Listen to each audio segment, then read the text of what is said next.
Hi everyone. तो यदि आप भी शेयर मार्केट में इंटरेस्ट रखते हैं और आप यदि शेयर मार्केट में एज ए ट्रेडर है या इन्वेस्टर है तो आज की जो ये वीडियो है वो आपके लिए काफ़ी यूज़फुल होने वाली है। क्योंकि यदि आप भी शेयर मार्केट में इन्वेस्टमेंट करते हैं तो आपको शेयर मार्केट की नॉलेज तो होनी ही चाहिए। साथ ही आपको इनकम टैक्स के कौन कौन से रूल है जो कि आपके शेयर मार्केट की इनकम पर एप्लीकेबल होते हैं उसके बारे में भी आपको पता होना चाहिए। तो शेयर मार्केट एक ऐसी जगह है जहाँ पे आप लाखों रुपए कमा भी सकते हैं और लाखों रुपए गवा भी सकते हैं। अब यदि आप शेयर मार्केट में इन्वेस्टमेंट करते हैं तो वहां से आपको कई तरीके से इनकम है जो कि अर्न होती है और उस इनकम जो है उस पर अलग अलग रेट से टैक्स जो है वो चार्ज किया जाता है। जैसे कि आपका लॉन्ग टर्म कैपिटल गेन हो गया, शॉर्ट टर्म कैपिटल गेन हो गया, इंट्राडे प्रॉफिट हो गया, आईपीओ हो गया, बायबैक ऑफ शेयर हो गया, आपकी डिविडेंड इनकम हो गई। तो इन सभी इनकम जो है उस पर इनकम टैक्स के अकॉर्डिंग अलग अलग रेट से टैक्स जो है वो चार्ज किया जाता है। तो आज की इस वीडियो में हम डिटेल में इसी के बारे में डिस्कस करेंगे कि कौन सी इनकम पर कितनी रेट से टैक्स जो है वो चार्ज किया जाता है। इसलिए यदि आप भी शेयर मार्केट जो है उसमें इंटरेस्ट रखते हैं तो आज की वीडियो जो है वो आपके लिए काफ़ी यूजफुल होने वाली है, इसलिए वीडियो को एंड तक जरूर देखें।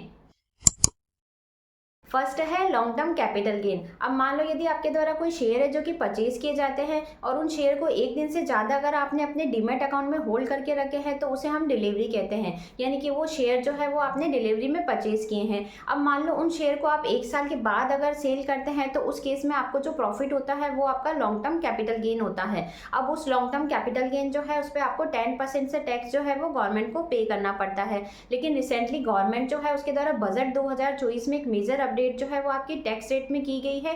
अब यहाँ पे आपकी जो टैक्स रेट है उसको 10% से इंक्रीज करके 12.5% कर दी है और ये रेट जो है वो आपके 23 जुलाई 2024 से एप्लीकेबल होने वाली है। लेकिन साथ ही गवर्नमेंट के द्वारा बजट 2024 में एक रिलीफ है जो कि टैक्स पेयर को प्रोवाइड की गई है। तो जहां बजट 2024 से पहले अगर आपका लॉन्ग टर्म कैपिटल गेन होता था तो वो 1 लाख रुपए तक एग्जेम्प्ट होता था। तो इस लिमिट जो है उसको बजट में इंक्रीज करके गवर्नमेंट ने 1,25,000 रुपए कर दी है। यानी कि अब अगर आपका लॉन्ग टर्म कैपिटल गेन 1,25,000 रुपए तक है तो उस केस में आपको कोई भी टैक्स जो है वो गवर्नमेंट को पे करने की जरूरत नहीं है। साथ ही ओल्ड टैक्स रिजीम में यदि आप अपना रिटर्न फाइल करते हैं तो उस केस में आप लॉन्ग टर्म कैपिटल गेन के संबंध में 12,500 रुपए की रिबेट जो है वो ले सकते हैं। लेकिन यदि आप अपना रिटर्न जो है वो न्यू टैक्स रिजीम में फाइल करते हैं तो वहाँ पे आपको रिबेट का बेनिफिट जो है वो नहीं मिलेगा। और एक चीज़ आपको ध्यान रखनी है कि यदि आपका लॉन्ग टर्म कैपिटल गेन 23 जुलाई 2024 से पहले है तो उस केस में आपको अपने प्रॉफिट जो है उस पर 10% से टैक्स का गवर्नमेंट को पेमेंट करना है। लेकिन यदि आपको 23 जुलाई 2024 के बाद अगर कोई लॉन्ग टर्म कैपिटल गेन होता है तो उस केस में आपको 12.5% से गवर्नमेंट को टैक्स का पेमेंट करना है। नेक्स्ट है आपका शॉर्ट टर्म कैपिटल गेन। अब मान लो अगर आपने कोई शेयर है जो कि परचेज किए हैं डिलीवरी में और आपने एक दिन से ज़्यादा होल्ड किए तो वो आपके डीमैट अकाउंट में ट्रांसफर हो जाते हैं। अब उन शेयर को अगर आप 1 साल के अंदर ही सेल कर देते हैं तो उस केस में जो आपको प्रॉफिट होता है वो आपका शॉर्ट टर्म कैपिटल गेन होता है। अब बजट 2024 से पहले अगर आपको कोई शॉर्ट टर्म कैपिटल गेन होता था तो उस केस में आपको 15% से टैक्स जो है वो गवर्नमेंट को पे करना पड़ता था। लेकिन बजट 2024 में गवर्नमेंट जो है उसके द्वारा शॉर्ट टर्म कैपिटल गेन पे जो आपकी टैक्स रेट होती है उसको इंक्रीज करके 15% से 20% कर दिया है।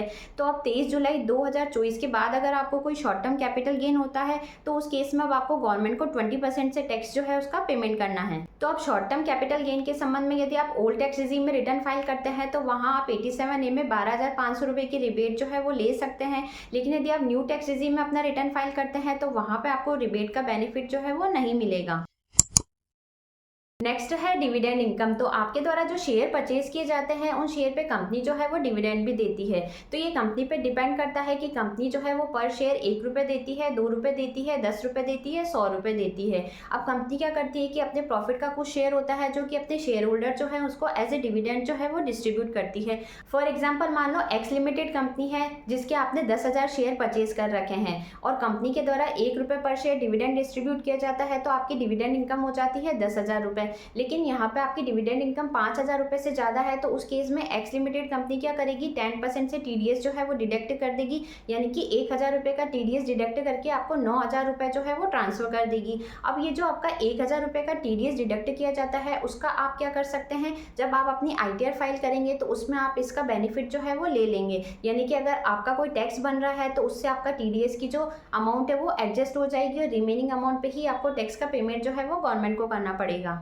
अब आपकी जो ये डिविडेंड इनकम है उस पर आपका जो टैक्स है वो एज पर स्लैब रेट जो है उसके अकॉर्डिंग ही चार्ज किया जाएगा। यानी कि अगर ओल्ड टैक्स रिजीम में आपकी डिविडेंड इनकम 5 लाख रुपए तक है तो एग्जेम्प्ट है और न्यू टैक्स रिजीम में अगर आपकी डिविडेंड इनकम 7 लाख रुपए तक है तो वो एग्जेम्प्ट है। नेक्स्ट है एफ&ओ, जिसे हम बोलते हैं फ्यूचर एंड ऑप्शन। तो हमारे इंडिया में काफ़ी सारे ऐसे लोग हैं जो कि फ्यूचर एंड ऑप्शन जो है उसमें ट्रेडिंग करते हैं। तो रिसेंटली जो सर्वे हुआ था उसमें ये पता चला कि 93% लोग ऐसे हैं जिनको फ्यूचर एंड ऑप्शन में ट्रेडिंग करने से लॉस होता है, यानी कि केवल 7% लोग ही ऐसे हैं जिनको फ्यूचर एंड ऑप्शन में ट्रेडिंग करने से प्रॉफिट हो रहा है। तो यदि आपको भी फ्यूचर एंड ऑप्शन जो है उसकी इन डेप्थ नॉलेज ना हो तो आप इस तरह के ट्रांजेक्शन जो है वो ना करें। तो अब यदि आपके द्वारा फ्यूचर और ऑप्शन में जो ट्रेडिंग की जाती है उससे जो भी आपका प्रॉफिट या लॉस होता है वो आपकी as a normal business income जो है वो कंसिडर की जाती है। अब यदि आपको फ्यूचर और ऑप्शन से अगर कोई लॉस हो रहा है तो उस केस में आप अपना लॉस जो है वो कैरी फॉरवर्ड भी कर सकते हैं, लेकिन इसके लिए आपको अपनी ITR जो है वो फाइल करनी पड़ेगी। अब ओल्ड टैक्स रिजीम में आपकी 5 लाख रुपए तक की इनकम एग्जेम्प्ट है और न्यू टैक्स रिजीम में आपकी 7 लाख रुपए तक की इनकम जो है वो एग्जेम्प्ट है। रिसेंटली गवर्नमेंट के द्वारा जो बजट 2024 प्रेजेंट किया गया था उस बजट में आपके फ्यूचर एंड ऑप्शन के केस में जो सिक्योरिटी ट्रांजेक्शन टैक्स की रेट है वो भी गवर्नमेंट ने इंक्रीज कर दी। तो फ्यूचर के केस में जहां आपकी रेट पहले 0.0125% होती थी उसको इंक्रीज करके 0.02% कर दी है, और ऑप्शन के केस में जहां पहले आपकी रेट 0.0625% होती थी उसको इंक्रीज करके 0.10 कर दी है। नेक्स्ट है आपका इंट्राडे। अब मान लो यदि आपके द्वारा कोई शेयर है जो कि सेम डे में परचेज किया जाता है और सेम डे में ही सेल कर दिया जाता है, या सेम डे में आपने पहले शेयर जो है वो सेल कर दिया है और फिर आपने परचेज करा है, तो उस केस में जो आपको प्रॉफिट होता है वो आपका इंट्राडे प्रॉफिट होता है। और ये जो इंट्राडे प्रॉफिट होता है वो आपकी एज ए बिजनेस इनकम जो है वो ही कंसिडर की जाती है। तो इस इनकम जो है उस पर कोई स्पेशल रेट से टैक्स जो है वो चार्ज नहीं किया जाता है। इस इनकम पे जो आपके टैक्स की कैलकुलेशन की जाएगी वो एज पर नॉर्मल जो स्लैब रेट होती है उसके अकॉर्डिंग ही की जाएगी। नेक्स्ट है IPO, जिसकी फुल फॉर्म है इनिशियल पब्लिक ऑफर। तो जब भी कोई कंपनी फर्स्ट टाइम मार्केट में अपने शेयर लेके आती है तो उसे हम इनिशियल पब्लिक ऑफर बोलते हैं। अब यहाँ पे लाखों लोग हैं जो कि अप्लाई करते हैं, लेकिन 1000 लोग ही होते हैं जिनको IPO अलॉट होता है। तो यहाँ पे लक फैक्टर जो है वो काफ़ी काम करता है। अब IPO जो है उसमें अगर आपको शेयर अलॉट हो जाते हैं तो वो आपके डीमेट अकाउंट में ट्रांसफर हो जाते हैं। अब ये आप पे डिपेंड करता है कि आपको ये शेयर जो है वो कब सेल करने हैं। अब मान लो यदि आपके द्वारा जो ये शेयर है वो 12 महीने के अंदर ही सेल कर दिए जाते हैं तो उस केस में जो आपको प्रॉफिट होता है वो आपका शॉर्ट टर्म कैपिटल गेन होता है और उस पर आपको 20% से टैक्स का पेमेंट करना है। लेकिन यदि आप 12 महीने से ज़्यादा होल्ड करके रखते हैं और उस केस में अगर आपको प्रॉफिट होता है तो वो लॉन्ग टर्म कैपिटल गेन है और उस पर आपको 12.5% से टैक्स का पेमेंट जो है वो करना है। एक चीज़ यहाँ पे ध्यान रखनी है कि जो IPO है उसमें आपको या तो लॉन्ग टर्म कैपिटल गेन होगा या शॉर्ट टर्म कैपिटल गेन होगा, यानी कि इसमें आपको इंट्राडे या F&O जो है वो नहीं होगा। नेक्स्ट है बायबैक ऑफ शेयर। तो कई बार कंपनी को ऐसा लगता है कि उसके द्वारा जो शेयर इशू किए जाते हैं उन शेयर को वापस से परचेज कर लिया जाए, तो उस केस में उसके द्वारा शेयर होल्डर जो है उसको बायबैक का ऑप्शन दिया जाता है। तो बजट 2024 से पहले तो क्या होता था कि कंपनी के द्वारा जो शेयर बायबैक किए जाते हैं तो उस पर जो प्रॉफिट होता था उस पर टैक्स जो है वो कंपनी के द्वारा ही पे किया जाता था। लेकिन रिसेंटली गवर्नमेंट के द्वारा बजट 2024 में एक अमेंडमेंट किया गया है और टैक्स की जो लायबिलिटी है वो टैक्स पेयर यानी कि शेयर होल्डर जो है उस पर शिफ्ट कर दी है। यानी कि अब कंपनी के द्वारा कोई शेयर है जो कि बायबैक किए जाते हैं तो उस पर जो प्रॉफिट होता है वो एज ए डिविडेंड इनकम मानी जाएगी टैक्स पेयर की, और उस पर जो टैक्स पेयर है उसको टैक्स का पेमेंट करना है। और टैक्स पेयर को जो ये डिविडेंड इनकम होती है वो as per normal tax slab rate के अकॉर्डिंग ही टैक्सेबल होगी।